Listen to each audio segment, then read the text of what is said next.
And for those of you just joining us, welcome. Once again, MEOPAR and Coast and Ocean Risk Communication Community of Practice are pleased to welcome you to today's webinar. And with that, I'll leave you with Ryan and Alexa. Thanks. Thanks, Joel. So my name is Ryan Reynolds, and essentially what we're going to be talking about today is kind of the events as they proceeded on January 23rd, 2018 in the Alberni Valley, following a tsunami warning and subsequent evacuation. So it's 3 a.m. and you're woken up by a loud siren. Do you know what's going on? Are you familiar enough with your community to know it's the tsunami warning system? Do you know if your household is at risk? How certain are you? Is this really happening? Is it real or an accident? How can you be sure? And what do you do? Do you leave the house? Do you stay? If you leave, do you bring the dog? Where do you go? Where do you think you would be safe? Do you stay with friends and family, or do you go to the community reception center? How do you get there? Do you walk or do you drive? And if you drive, do you take one vehicle or two? What route do you take? Is it better to go into the danger zone for a faster evacuation, or go uphill with everyone else for a slower one? What do you take with you? Is it important to grab supplies, or should you just leave right away? And what supplies would you bring anyways? What about medications? Do you stop for supplies along the way if you don't have them? How long will you be gone? Is this the last time you're ever going to see your home again? These are exactly the questions that the people of Port Alberni experienced on the morning of January 23rd, 2018. So approximately 1:30 in the morning, there was a magnitude 7.9 earthquake detected just to the southeast of the Gulf of Alaska, near Kodiak Island. Just for reference, that's the star in the map here, and Port Alberni is roughly located where that red arrow is. This was a fairly shallow earthquake at around 14 kilometers, which is not uncommon for this particular area. But as with any large magnitude earthquake, it has the potential to cause tsunami. By 1:36, the first tsunami warning had been issued by the National Tsunami Warning Center. The National Tsunami Warning Center is responsible for the west coast of the US, Alaska, and British Columbia. And that, basically the data that came into them was analyzed first by computers and then kind of verified by people at the station.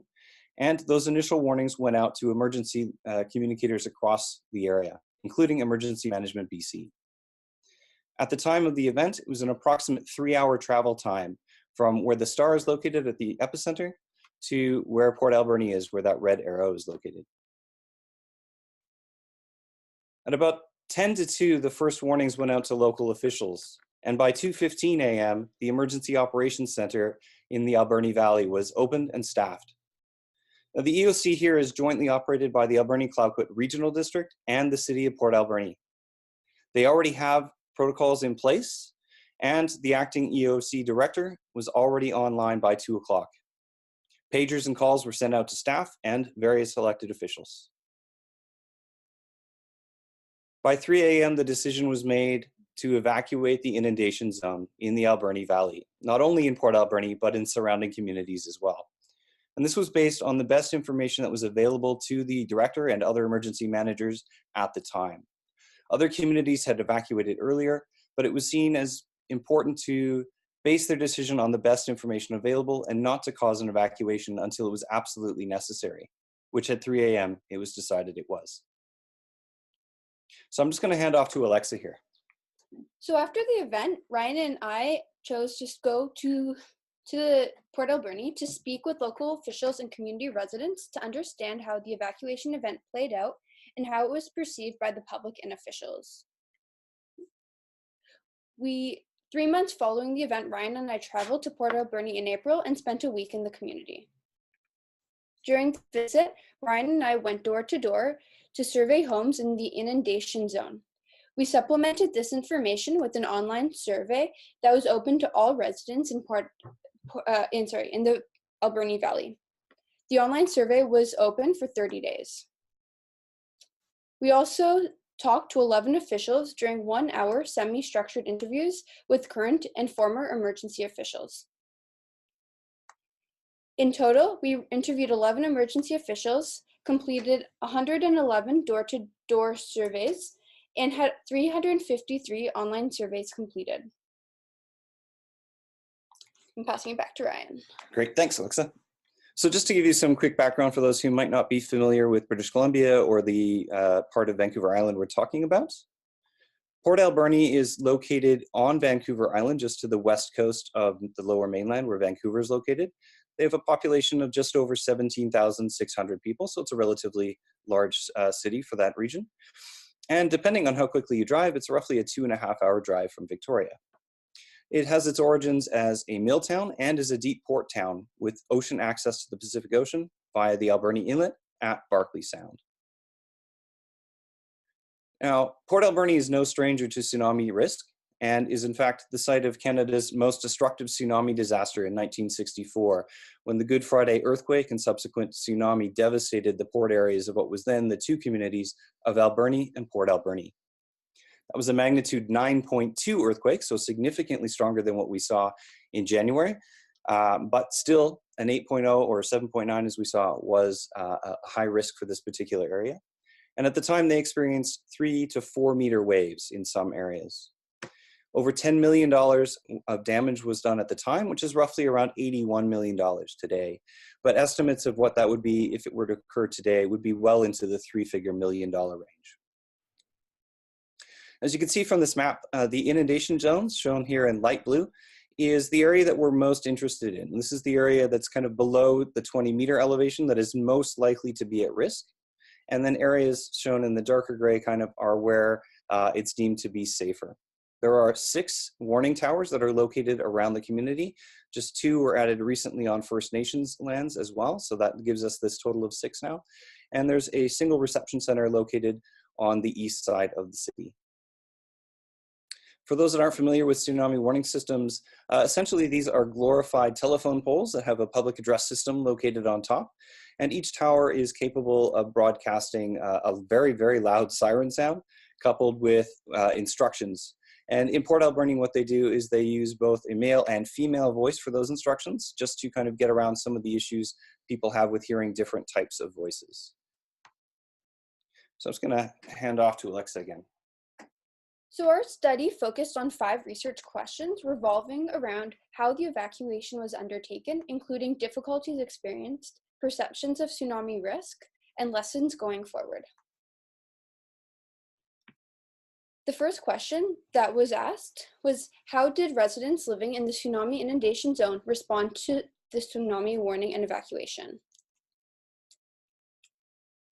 We asked respondents how they first heard about the need to evacuate and found that 55% of participants indicated the official community siren that was sounded was their first warning of the evacuation, while an additional 18% heard the need to evacuate via their neighbors, friends, or family making phone calls.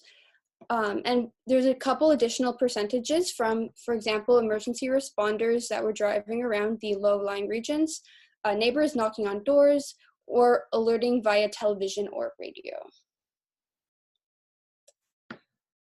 We asked the vast majority of respondents living in the tsunami inundation area, heard the siren. This was around 87%. And this was, that said, many of the people who indicated they heard the siren found that it was not sufficiently loud to wake them up from their sleep initially, particularly when the windows were shut and people were fast asleep. Many of the complaints about the evacuation revolved that the siren wasn't loud enough or the verbal instructions were too quiet and very difficult to understand. It was noted that once people were awake and able to go outside, they found that the siren was in fact loud enough and could be audible. Of those who were confirmed to be living in the inundation zone, 94% indicated they opted to fully or partially evacuated. And partially evacuating with those who began evacuating, however, did not complete the evacuation before the warning was called off. This 93% may sound like a very high number. However, if you flip that percentage, it does indicate that 6% chose to remain in their home or were unable to evacuate. Of those who did not evacuate, yet lived in the official tsunami region, 55% 57% of those indicated that they didn't believe that they lived in the tsunami region. And only 4 individuals who did not evacuate yet lived in the zone indicated that they did not know about the evacuation. So this is a reassuring number. However, there is a significant number, 14 in the sample, who indicated that they did not live in the zone when they in fact did. So despite the promising results that people were evacuating, the results of those who lived outside the zone are concerning. 34% of participants indicated that they evacuated or began evacuating when they didn't need to. This unnecessary evacuation put additional stress on the traffic and other resources, leading to some congestion concerns that were identified as a challenge in evacuating. Of those who did evacuate, 38% reported traveling to their homes of friends or families. This is the desired outcome and is a reassuring result. Very few, about 2%, indicated that they traveled to the official reception center, which was at the Echo Community Center. A reason this could have occurred was due to the lack of knowledge about emergency centers, or more likely, the fact that there was no imminent threat and the center did not open up immediately after the evacuation was called. It took a little time to get the center up and running. It was found that 81% of residents who evacuated used 1 car for evacuation, with another 14% indicated they used 2 cars. And about 5% indicated that they used 2 or more vehicles. This is concerning given the more cars on the road, the more traffic that was created. An area that was of particular interest to the community was the number of people who did not have the ability or access to a car as a mode of evacuation. And we found in our sample about 5% of households, about 4% of those who completed our survey evacuated via foot. So this wasn't a huge number, however, it was a concern that was raised by many. And passing it on to Ryan. Thanks, Alexa. So the second major question that we looked at was how the tsunami warning evacuation was perceived from the differing perspectives of both emergency officials and the community residents. So in terms of public perceptions of the evacuation, these were generally positive. There were specific criticisms surrounding a lack of clear communications, which we'll get into in a little bit more detail later, as well as issues with traffic congestion in certain areas. There were also some comments, though much less, about difficulties that were experienced by older residents and particularly those with disabilities. Now, these are groups that often require additional time to evacuate, and that's something else we'll be addressing in a little bit. So when we look at the question of whether they believe that the city of Port Alberni and the regional district were reasonably prepared, roughly 58% indicated that they felt that the officials were reasonably prepared. Now, obviously, we'd like this number to be closer to that 100% mark, but given that we haven't had anything of this kind of scale in well over a decade, these numbers aren't that big a deal. What I would say is that we have to kind of focus in on that neutral and that somewhat disagree area. There's always going to be some people who feel that no matter what you do, it wasn't the right move. When asked if they believe that officials conducted the evacuation in an appropriate, or in this case, efficient manner, 68% felt that they had in fact done that. So well over that 50%. Most of the comments relating to this that we received, again, were related to either traffic or a lack of clear communications. When asked if they believe that evacuation instructions were clearly communicated, only 46% felt that instructions were clear.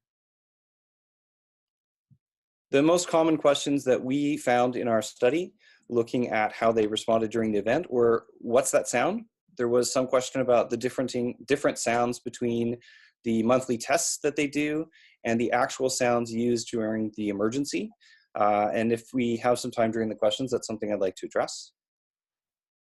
There's also questions about whether or not people live in the risk zone. And as we saw earlier, there was some confusion with some people being very adamant that they were safe or that they were in the risk zone when that wasn't in fact the case. Another question that was important is, where should we go?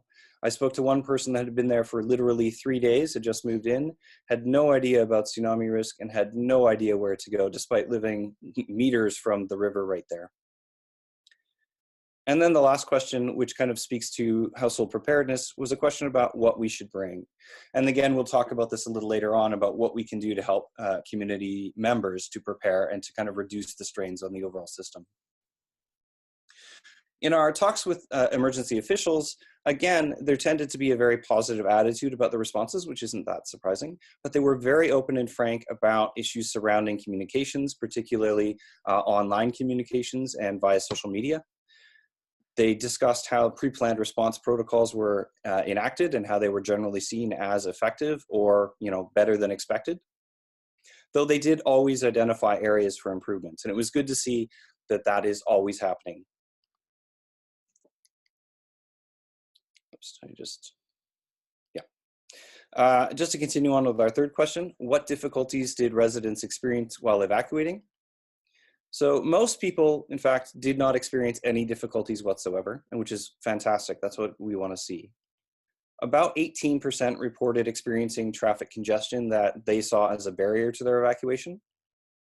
And the remaining 3 of the top 5 items relate directly to a need for clear communications, particularly, I think, in where to go and how to get additional information.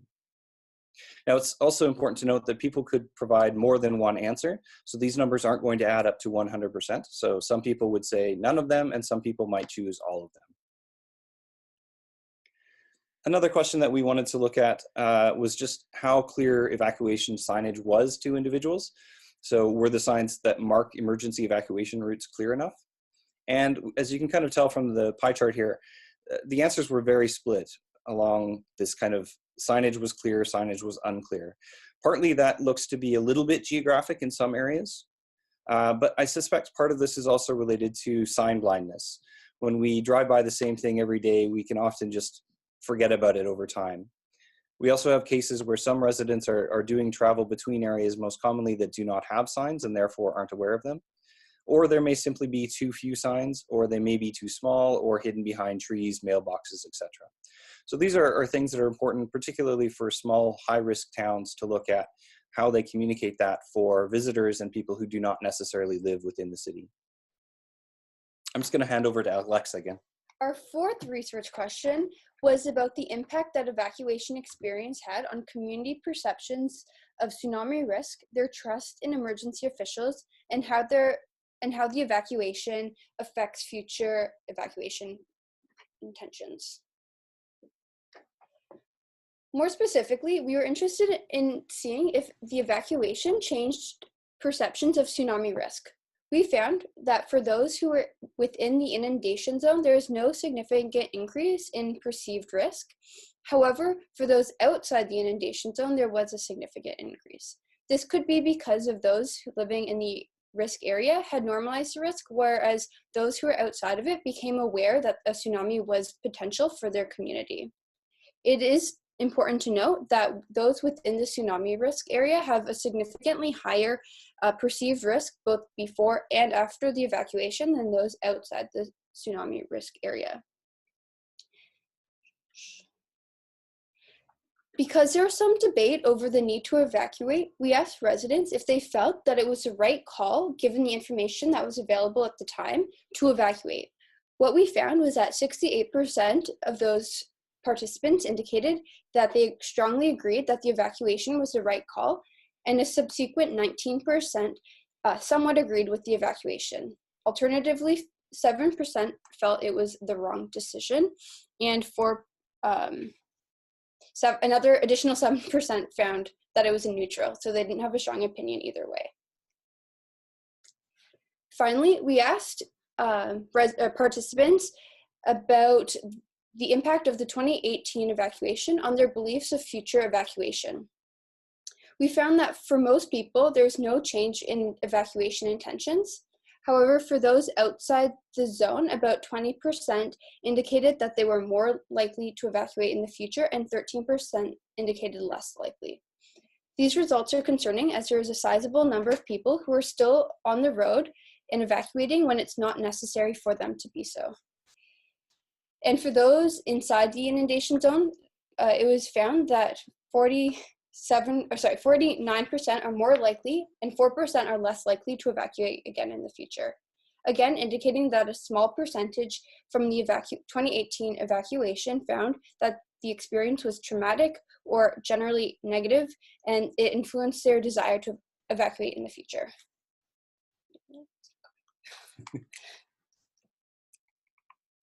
All right, so some of the things we've looked at, and these are still progressing as we continue looking through the data that we have in our study, is what lessons we can bring from this for emergency planners in general and emergency responders as they have to interact with the public in this regard. And some of these are actual lessons and some of these are just best practices. I want to be very clear that these are just ideas that have come out of the research. These are not necessarily criticisms of the responders that we had in Alberni. But again, these are open for comment in the question section. So the first major part that we have that relates to risk communications was to ensure that communications is part of the front line, so that your communications team should always be a part of your full response. So in terms of pre-planning, that means that the communication team should know exactly how they are going to integrate into the EOC, and they should be active participants in all scenario planning and exercises, if at all possible. Communications team should be aware of planned evacuation scenarios or the most likely events that are going to happen within a city, and should have messages prepared for each of those well in advance. And that's just, I mean, general standard practice. Key scripts, websites, and social media passwords, logins, etc., contact information for key media contacts should be prepared and ready if needed, so that if, for example, your entire communications team happens to be affected by a disaster, at least someone can pull the binder down and start enacting some of those pieces. Now, during an actual event, an evacuation, ensure the communication representatives are part of that first notifications team so that they know what's going on and they can tailor messages when they need to go out. Ensure the communicators are given as much notice about a likely evacuation as possible so that the minute you hit T-0, that message can go out. Have at least one backup communicator who's cross-trained in all of this, of course, to cover for vacations and unreachable or directly impacted personnel. But not only just a person on the communications team should be familiar. So even if the entire team is gone, you have someone that can take over. We also want to make sure we're coming to the people rather than making them find you. So this kind of speaks to making things as quick and easy for individuals in the community as possible, particularly new or visiting members. So if we identify what people are going to be looking for and where they're going to be looking for that, one of the best ways to do that is to actually reach out to the community and ask. So we have a lot of social media campaigns where we talk about how to bring people in for various events, and let's kind of make risk communications a part of that. So of course we should be communicating on official websites and social media accounts, but also tag teaming with local media, who are often our best resources for that. And in the event of, say, a superpower failure, making sure you have backup plans such as whiteboards outside of City Hall or some other trusted location. So during an evacuation, cast as wide a net as possible. Make sure you're covering the media wherever it's possible, including in social media, and provide regular updates. Every time you update, even if it's just to say we don't currently have an update, that builds a little bit of trust. And every time your information is stale, that trust dissolves. Wherever possible, use prepared materials, but be prepared to go off script as quickly as possible, should you need to. Now, in terms of integrating communications, they should be a part of all tests and exercises so that you're testing exactly as it will happen for real. Wherever possible, risk communications is included at the table so that we know how communicators are going to respond and everyone else on the team knows what's going to happen and what they need to provide to them. You should be testing communication protocols every time you're testing all the other systems, if at all relevant. So when you test, say, a monthly tsunami warning system, we should be sending out test communications, even if those are then eventually retracted. We have to be very clear, of course, that these messages are marked as test messages, and depending on how you approach this, those can choose to be deleted afterwards if you like. By doing so, what we're doing is helping to train the public and our own teams of where that information is going to be located, which in turn is going to help build good habits, both for us and for the public. Just looking at risk zone mapping, this was a confusion that we saw where people weren't sure that they lived in the zone or not, or they were very sure but were also incorrect in their assumptions. So what we found is that in Port Alberni, there is a very clear, very precise inundation zone map, which shows exactly basically the 20-meter mark of where tsunami is likely to hit. And what we see with this is it can be very difficult from that map to determine where one's own home is located and how that relates to the local tsunami risk. So we'd suggest, for example, creating zones, instead of following the outline of the inundation zone, create an actual zone map that uses clear boundaries, such as road center lines, intersections, important landmarks, etc. This can often catch a little bit wider net than we would like in terms of adding a few additional evacuees to the list, but it also reduces some of that uncertainty that is very concerning in times of disaster. Now, depending on your own particular situation, you may also choose to add fringe zones. These are sometimes called optional evacuation zones or phase 2 evacuation zones, but these can be areas that are less likely to be impacted or less likely to be impacted right away, that we don't have to have people evacuate from initially. And regardless, it's important to be very clear about who does need to be evacuating at the time, because that's going to impact where people are coming from and where you're going to see traffic congestion in the system. And then finally, just to be clear and open about evacuations. So we saw in this particular situation on January 23rd, Tofino, Ucluelet, and some other communities evacuated right away. That was their decision from those communities. Whereas Port Alberni had some additional time to wait to see what the data was going to look like before they made that decision. We did hear complaints about that information not being given to the public a little bit sooner. So you could consider, in this case, an optional pre-evacuation stage versus the mandatory stage.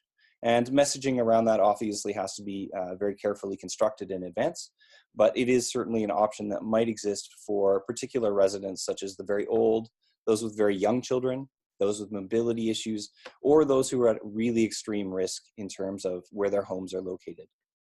So giving these groups just a little bit of extra time can mean a lot of benefit to them in their evacuation, can reduce injuries and stress levels as well. So those are kind of the basics, but I think the big take home here is to make it easy for people to find information and not to play Where's Waldo.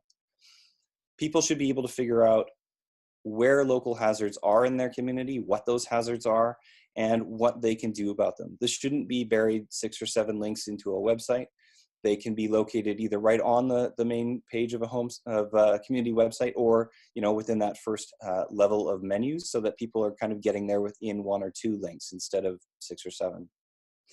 And this information, by helping people to prepare, is essentially going to make the community more resilient to disasters down the road. Something else that's important to consider about this piece is that adjusting messaging from time to time, helps to keep it relevant to the community, but also helps you to target specific groups that might need additional information or additional tools to help them prepare, such as, again, the elderly, those with very young children, the disabled, those who do not have a vehicle, people with pets, and also those, again, living in areas of elevated risk. So that kind of consumes, kind of ends the formal portion of the discussion. So I'm hoping that we can have some good talks in a little bit coming up. We would like to definitely thank the ICLR, the Institute for Catastrophic Loss Reduction, who funded our study through their quick response program, and they were very quick and responsive, so we're very happy with that. Dr. Stephanie Chang here at the Institute for Resources, Environments and Sustainability at UBC for acting as our sponsor. The MEOPAR Coast and Ocean Risk Communication Community of Practice for their opportunity to present here today. We'd also like to thank the many staff and officials in the city of Port Alberni and the ACRD who took the time to meet with us and to help us to understand the event, the timelines, and to kind of see how that event played out in kind of minute-by-minute fashion. And the many, extremely many residents of the Alberni Valley who assisted us by either taking the surveys at the door or online. The response was way more than we expected, and we really are grateful to them for that time. So I'll just hand over to Joel at this point, and we'll take from there. Perfect. Thanks so much, Ryan and Alexa. That was very informative. Now, we're happy to take questions. If anybody does have any, you can always either just put them directly into the Q&A spot here, or you can always text them, or rather chat them to me directly as well. Maybe just as I gear up to start taking questions from there, you were mentioning that you might want to talk a little bit more, Ryan, if there's time in the questions to discuss differences in some of the sounds that were used. I don't know if there's anything else you wanted to add there. Yeah, so the community of Port Alberni has always done, well, almost always done these monthly tests, and more recently they've changed the sound that is used for those tests to the Aboriginal instrument, the didgeridoo from Australia, and that was chosen by high school students. And that kind of is a lower kind of tone sound than we might see with an actual emergency siren. So when we spoke with people at the door, there was often confusion relating to what this new sound, the actual emergency sound that they were experiencing was, because they had assumed that it would be the didgeridoo sound rather than the siren sound that they were expecting to hear. So by changing expectations, that added additional confusion and in some cases some worry or fear that they didn't know what this particular sound meant compared to what they had experienced. So it's something to take into consideration when you're planning warning messages versus actual emergency messages. You want to jump in? Excellent, excellent. Okay, I've got a couple of questions that are coming in here. Actually, a trio of them here. So we'll start with the first. There was some discussion of people using cars to evacuate. And there's questions here about whether this is encouraged or discouraged in this particular context, especially given that a lot of communities for many types of hazards discourage use of car because it congests roads and makes it a little bit more difficult to get in and out. I wonder if there's any discussion of how people are encouraged to evacuate and whether or not car use is or is not discouraged. Yeah, so there isn't anything particularly in the Alberni Valley one way or the other in this. I had gone into the community with strong opinions, feeling that pedestrian evacuation or on-foot evacuation, wherever possible, would be kind of preferred. But what we see is that, and I think this is a fairly valid point, if I'm going to be gone from my home forever, if that home is going to be destroyed, I at least want my vehicle and some of my belongings to be available to me. And there are other portions of Port Alberni where a pedestrian evacuation is not generally possible in the kind of 20-minute time frame we would have in a worst case scenario. So I think that has to be looked at on a community by community basis. I know of some areas where they do, again, kind of staged evacuations where those who are located kind of close to the safe zone are required to evacuate on foot, whereas those who are kind of deeper into the danger zone are allowed to go by vehicle. But I think in the Alberni area, vehicle evacuation does make a lot of sense, and pedestrian evacuation is fine as well, but it has to be kind of a family-based affair rather than being dictated in this case. Other communities would definitely have different situations. I would also add that many of the houses that we were talking to were single detached homes that were quite far from a safe evacuation area. So our messaging or the messaging provided might differ if you're looking at high-rise buildings where people need to go underground to get their cars and evacuate from the building. And there are some of those, especially in the newer development areas in Port Alberni, that might be an opportunity for future notification, future messaging that hasn't been explored yet. Should we answer these questions, or are you going to read them out, Joel? Oh, so I'll just go through them so that you guys can just focus on answering the questions. That will hopefully make things a little easier. I think the next two questions are actually kind of connected. So one question is asking, has there been some kind of public education campaign to allow people to educate people that they should leave specific zones, even if they just feel an earthquake, whether or not sirens are present? And similarly, this raises a related question about whether or not there are different plans in place for a local event, like a Cascadia event, as opposed to an event triggered by a tsunami, or rather an earthquake some distance away from Port Alberni. Are there different responses, and are there different, have people been alerted to the fact that maybe they won't hear those sirens for some of those local things? Yeah, the official information pamphlets that are given out do indicate that if you feel ground shaking, you should get to higher ground, even if the siren isn't sounding, which I think is the right and responsible approach to taking to that. And certainly the community are all, or at least relatively all, familiar with the the Cascadia risk that exists there. So they would tend to do that based on our discussions. I don't know, I can't speak to the specific protocols, but I would imagine Port Alberni does have that in place, that if the shaking happens right away, they are empowered to make the warning systems go off even before EMBC contacts them. Okay, excellent. Let's see, what else do we have here? I have a question here about some constraints that, well, people might face when they're deciding whether or not to evacuate. For example, people with pets. Are there some kind of shelters or something available to them that would encourage them to evacuate, even, if they're concerned about something like maintaining care for their pets? Is there some accommodation built in for situations like that? In the Alberni Valley, there isn't a specific set of plans, but the location of the reception center is kind of near a large school, kind of a multiplex sport arena area, and a very large field. So it would be possible for pets to be kind of sheltered there long term if that was required. So I think while there isn't necessarily a specific, what do you call them, animal shelters, I guess, we do have nearby facilities that could be used for such a case if that was going to happen. I do think it's important that people that have pets are aware of some of the differences that they will have to do for evacuations. You have to make sure that if your pet is on medication, that kind of medication's in your go bag, or even have an animal go bag so that all of that material is just there for the animal, whatever that's, a dog, a cat, or a turtle, as we heard. Generally, kind of that should be integrated into household preparedness planning communications, which I know Emergency Management BC has a really good campaign on Twitter that includes how to prepare for your pet over time. So they release that information, and all of that information is also available on their website in general. But I don't know of a campaign in Port Alberni doing that. Do you? No. Okay. Excellent. And I suppose there's related questions then about accessibility issues during the evacuation. Is there, what has been done to make people with accessibility issues maybe capable of evacuating a bit more smoothly should one of these events happen again? I will say, I don't know if there's any official information or official assistance from the Alberni Valley.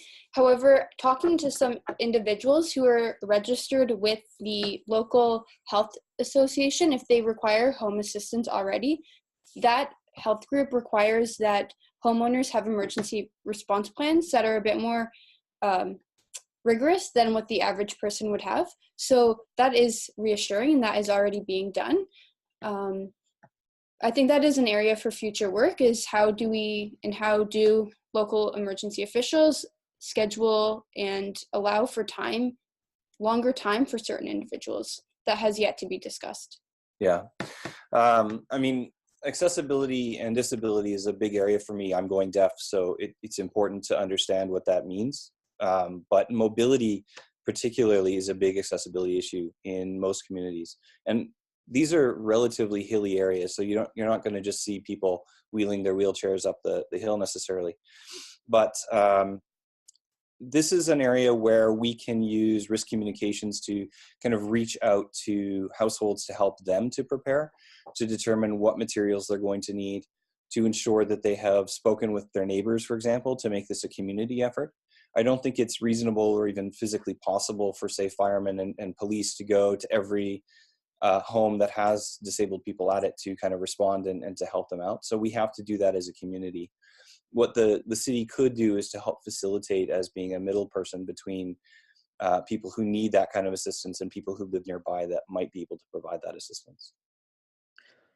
So maybe related then, there's an example that's been brought up in one of these questions here, suggesting that some Japanese communities partner elderly residents with high school students. The idea here being that the high school students can help the elderly to evacuate when emergencies arrives. Has there been any sort of coordinated effort to build some kind of structure or assistance mechanism in there to actually designate people within the community who might be able to help and point them in the direction of people that they might best be able to aid?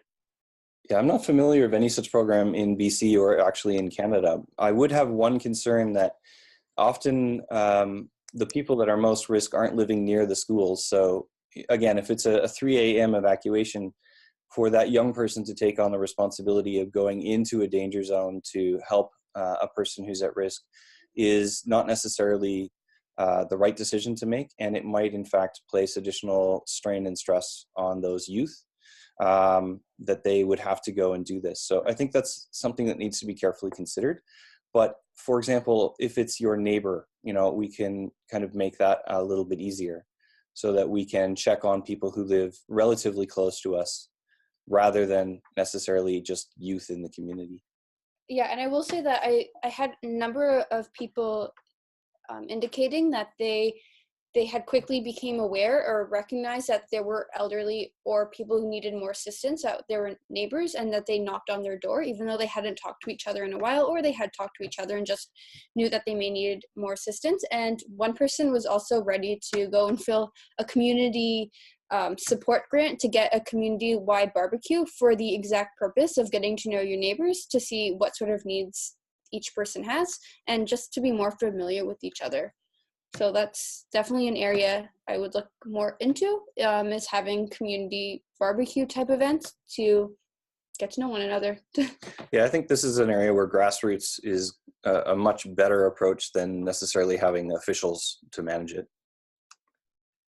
Excellent. Yeah, disasters bringing communities together. Exactly. Okay, well, an interesting question here. One of our participants is wondering how many of the participants that you spoke to indicated that they had experienced the prior 1960s event, and whether this changed their decision-making in this context. This was one of those questions that we had to drop just because of the sheer length of the questionnaires. But I know when I did my doctoral research there in, well, 2-3 years ago now, it was a question that I asked, and I would just talk to anyone in the community to kind of gauge how many people still remember that event. And it's definitely a declining number of people that were there at the time, but they still tell those stories, and they're still quite eager to tell those stories. So I think it's important that we make that a part of the community. And I think most people who've lived there for even a few years are well aware of that and have spoken to some of these people. So that memory still remains for now, but obviously as that particular cohort ages, that message has to be kept alive in some other manner. I will also say that the question is specifically around, did it motivate evacuation decision making? I would say that it's really hard to differentiate if what their views were from an aging population or from the experience. Yes, they definitely said that the 1964 event changed their views. However, I don't know if it changed their views in the way you'd want it to change, and that they're more likely to evacuate. A lot of the responses I got was, the event will happen. Like a very fatalistic approach. Like it may happen and I can't really do anything about it. So this is something that I don't think there's a straightforward answer to, and could be explored in more detail. Yeah, I mean, the stereotypical story of, oh, I lived through 1964 was something I heard, and people either that raised their awareness or that made them feel more resilient just because they'd already experienced it. Excellent. So an interesting question here. To what do you attribute the evacuation from people who are not in the evacuation zones? We did see, significant numbers of people heading for higher ground, even though they were in places that weren't, necessarily indicated as a hazard region. Is it that people just aren't aware that they're outside the evacuation zone? Is it just that they're conditioned to respond to those alerts? What happened there? I think that it predominantly came from people not really being aware of what this siren actually meant, and they heard a noise, they needed to evacuate, they didn't exactly know for sure that they were in the zone or outside the zone, and so they just felt the need to do something, and that doing something was evacuating. And they tended to err on, I'd rather take action and be safe than potentially being in the zone or not in the zone and potentially being injured. I also don't think most people think that having an unnecessary evacuation was a bad thing. So I think that is an area that communication could fill, because at no point did people outside the zone mention that, oh, we evacuated and we contributed to the congestion and other people slowing down. Yeah, if we look at so I don't have a map of this right now, but if we look at the geographic distribution of people who thought that they lived in the zone when they didn't, most of these are within a couple of blocks of the actual risk zone. So there may still be some confusion. Do I live in the zone? Do I not live in the zone? But also just looking at the numbers that I've seen, these people were more likely to travel to higher ground rather than to places that friends or family were located. So that might just be an extra sense of precaution. It's unclear from the data right now. Okay. There's a couple of other questions here. We're sort of starting to wind down through most of them, I think. There's some questions here about the actual published inundation maps. First of all, I wonder if there's, did you get a good sense of how much trust there is in those? Is there a good deal of trust in those published maps, or is there a degree to which people are sort of skeptical of them, or maybe don't trust them entirely? You mean from the public? Yeah. The public generally is aware of the maps that they give out. There's a pamphlet, just for those that aren't from the area. It's a large kind of poster-sized map that has the inundation zone shown, along with major roads and routes. It is, I think, a fairly well-produced map. It's just missing actual house locations, which wouldn't work at the scale of a poster, really. So there is, I think, a fairly strong trust in the community about that zone.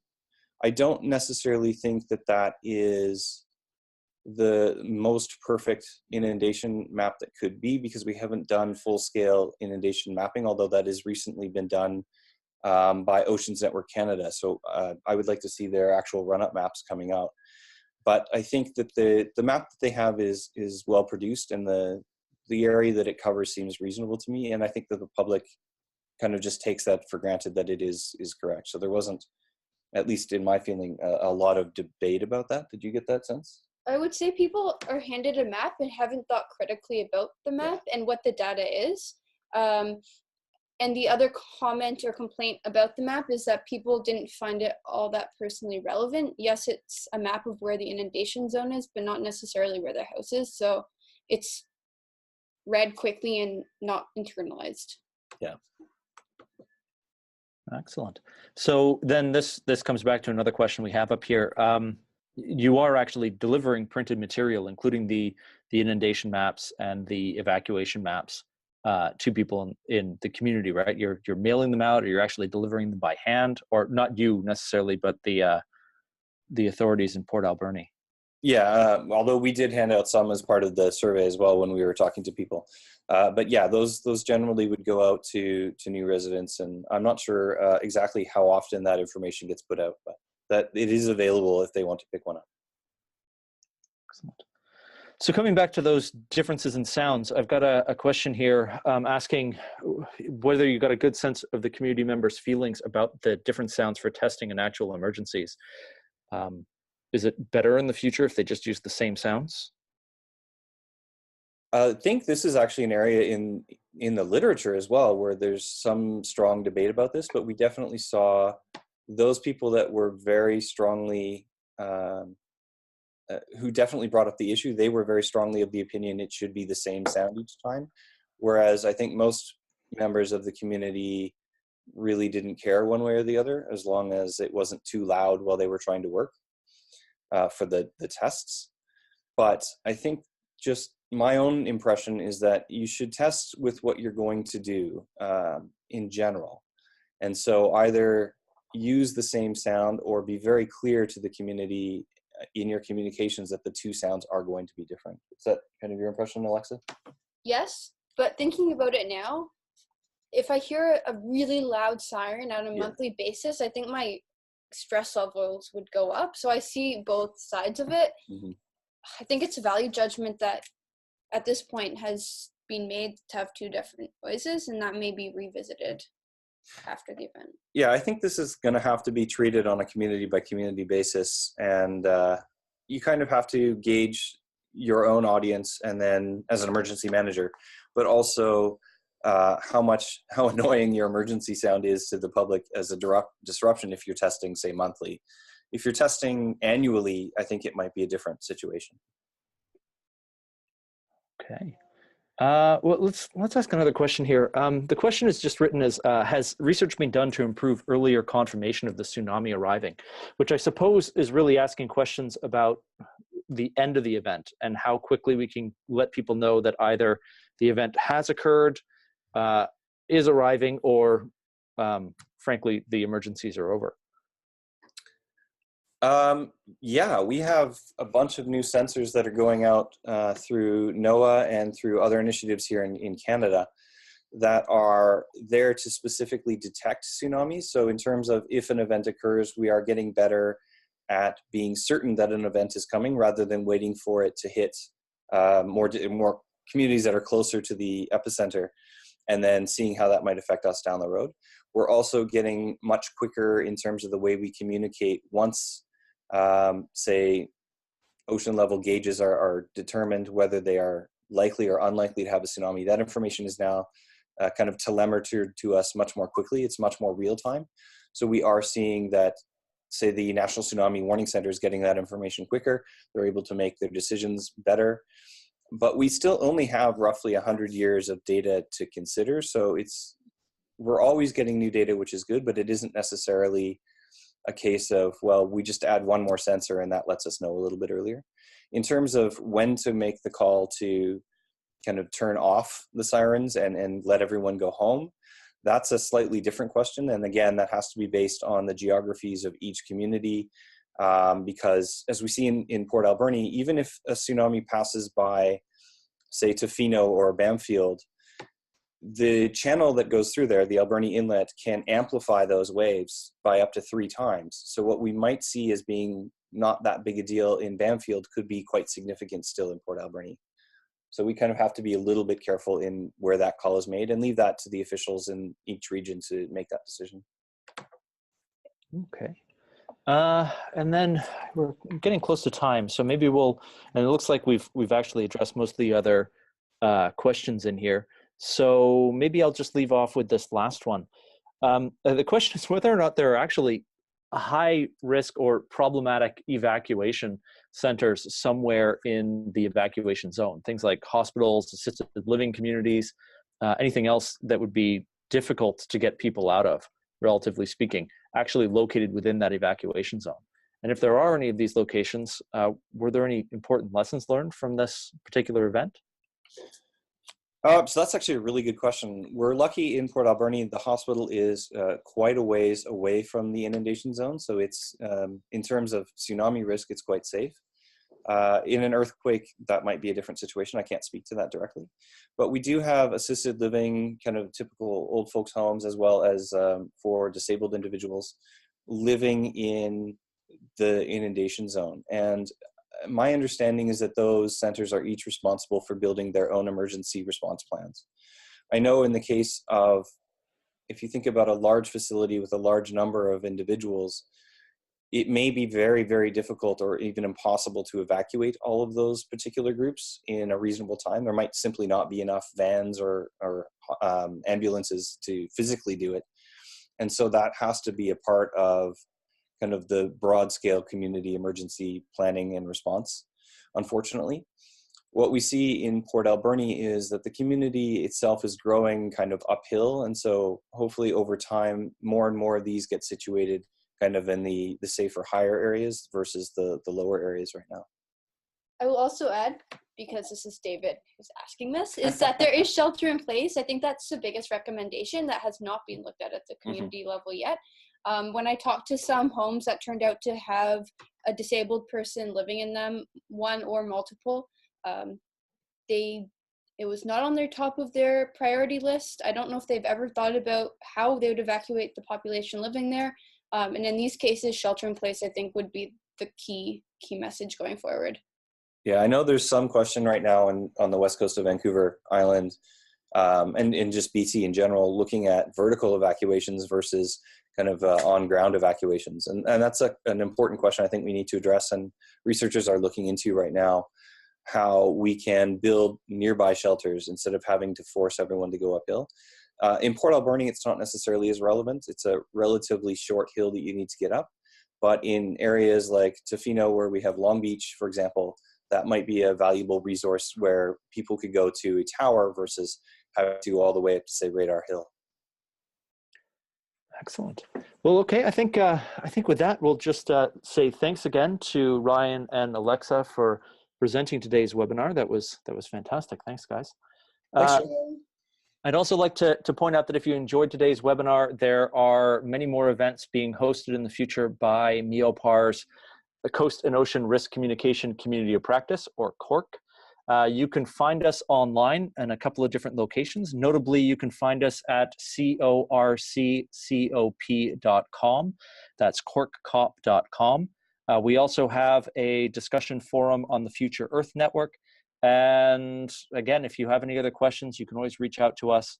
When we'll be getting in touch with you soon with the recording for this particular webinar. So if there's anything you want to reference back to, you'll have that as a tool at your disposal.